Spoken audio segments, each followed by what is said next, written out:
La consigne des bouteilles en verre, un concept pour la protection de notre environnement. Une consigne est une retenue à payer à l'achat de l'emballage réemployable ou recyclable d'un produit.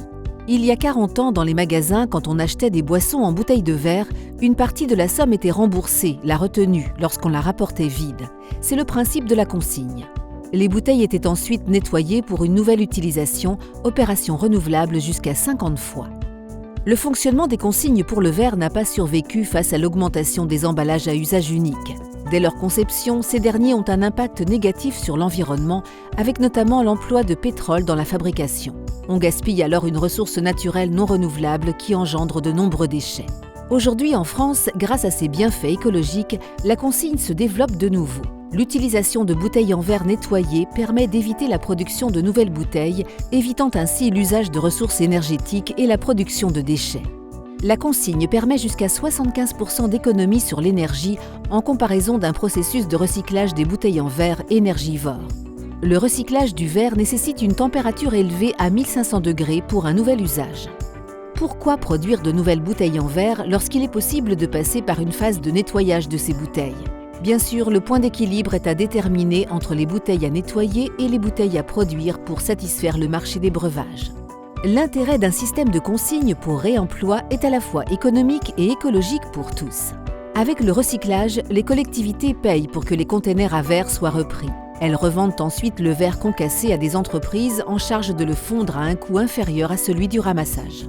Chaque année, les collectivités font payer cette charge aux contribuables avec la taxe d'enlèvement des ordures ménagères. Avec la consigne, les collectivités revendent plus cher les bouteilles que le verre cassé. Elles peuvent ainsi faire baisser la taxe sur les ordures ménagères. La consigne est aussi profitable économiquement pour les particuliers avec la mise en place de machines pour le dépôt des bouteilles. Ils reçoivent en contrepartie un bon d'achat utilisable chez les magasins partenaires.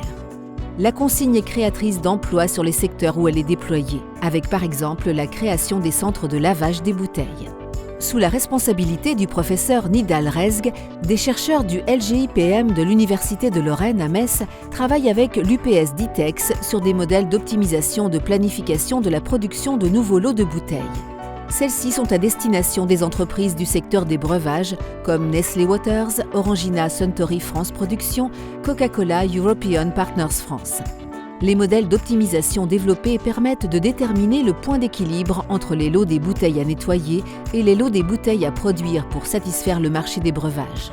Les chercheurs tiennent compte du concept de la consigne afin de minimiser les coûts de production et de recyclage, et ceci en optimisant la part des impôts locaux des citoyens des métropoles où le recyclage du verre est coûteux. Les modèles d'optimisation développés par les équipes Messines tiennent compte du développement durable dans le cadre d'une chaîne logistique inverse verte. Ces recherches sur le développement durable prennent toute leur place dans le débat écologique supporté par les élus de la métropole messine.